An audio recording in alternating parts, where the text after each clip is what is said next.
Last time we used a single variable to explain sales. What if there are two? Today, multiple regression. Same rules, more variables, one powerful tool. Remember Sarah's cafe? Last time we only looked at Instagram spend. But Sarah comes back with a good question. I spend on flyers too. Which one is actually driving sales? Same 15 months of data. Now we have two X variables. X1 is Instagram spend. X2 is flyer spend. So what changes in Excel? Almost nothing. You just select both X columns together. And Excel gives you this. Y hat equals 20 plus 5.2 times X1 plus 1.8 times X2. R squared equals 0.91. One equation, two effects, separated. Let's read it together, number by number. Here's the question you might be asking. Why not just run two separate regressions? Here's the problem. Instagram and flyer spend move together. Busy months get more of both. Run them separately and each regression wrongly takes credit for the other's effect. Multiple regression fixes this. Put both variables in one model.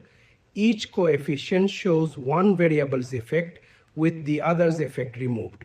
This is called holding the other variable constant. Here's the full output. Same three sections you already know. Statistics, ANOVA, coefficients. But notice section 3 now has 3 rows. Intercept, Instagram, flyers. Today we are going to interpret 5 things together. The intercept, the Instagram slope, the flyer slope, adjusted R squared, and a complete written answer. Number 1. The intercept, 20.0. When both spends are 0, estimated sales are $20,000. Same caution as before, now double. Both at 0 never actually happened in our data. Treat 20.0 as a mathematical anchor, not a forecast. Number 2, the Instagram slope, 5.2. For every additional $1,000 spent on Instagram, sales increase by $5,200 on average, holding flyers spend constant. Notice something here. Holding flyers spend constant replaces holding all other factors constant. With two named variables, you name the other one specifically. That's the upgrade from simple regression. Number 3, the flyer slope, 1.8. For every additional $1,000 spent on flyers, sales increase by $1,800 on average, holding Instagram spend constant. Now compare the two. Instagram gives you $5.20 back per dollar spent, the stronger effect. Flyers gives you $1.80 back per dollar, still positive, just weaker. So are both variables actually significant? Let's check each p value. Instagram, p equals 0.001, well under 0.05, significant. Flyers, p equals 0.03, still under 0.05, so also significant, but it's closer to the cutoff, which provides weaker evidence than Instagram.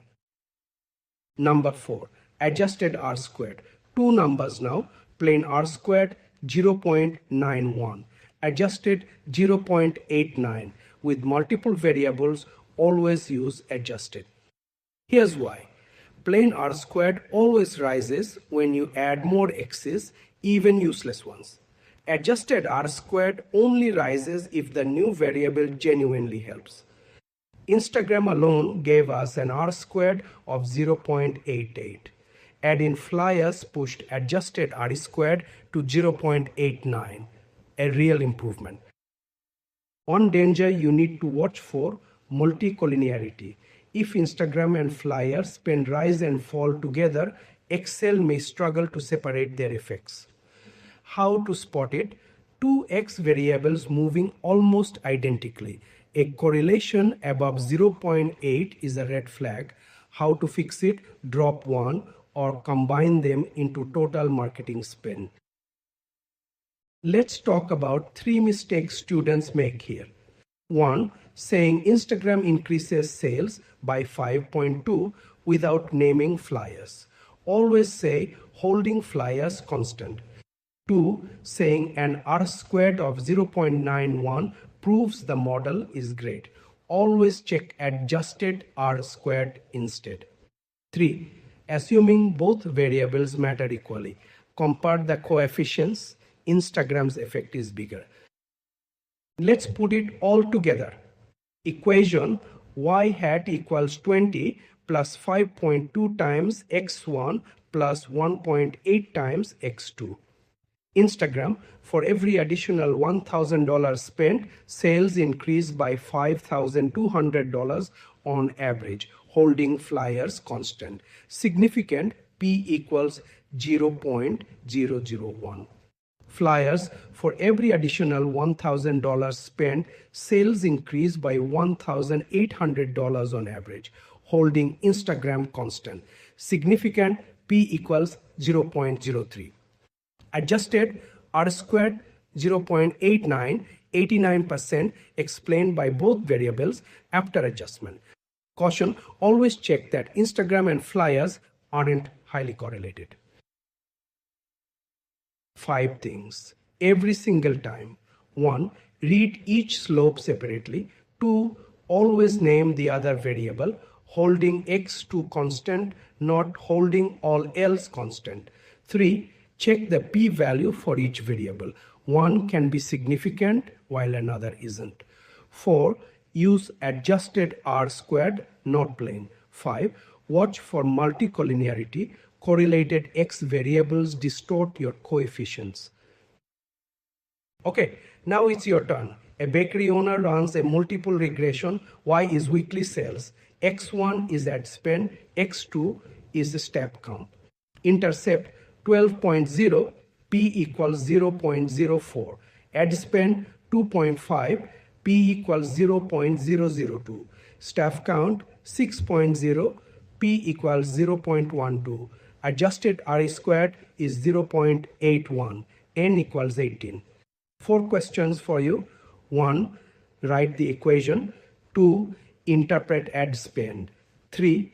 Is staff count significant? 4. What does an adjusted R squared of 0.81 tell you? Pause the video right now. Try all 4 yourself before I give you the answers.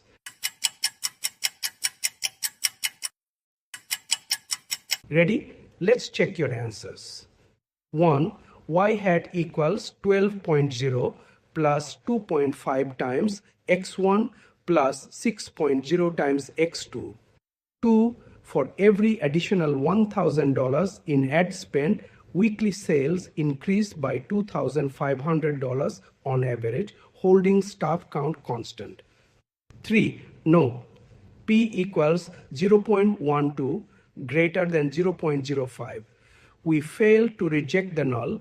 There's not enough evidence that staff count affects sales, holding ad spend constant. And here's something worth noticing. Staff count has the biggest coefficient, 6.0, but it's not significant.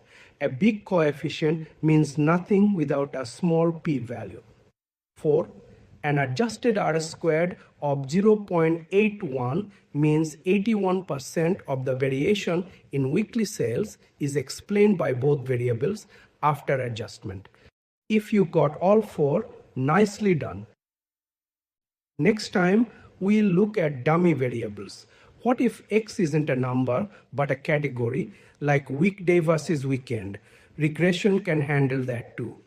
If this helped you, like and subscribe and drop a comment. What's still confusing about adding a second variable? I read every one. See you in the next one.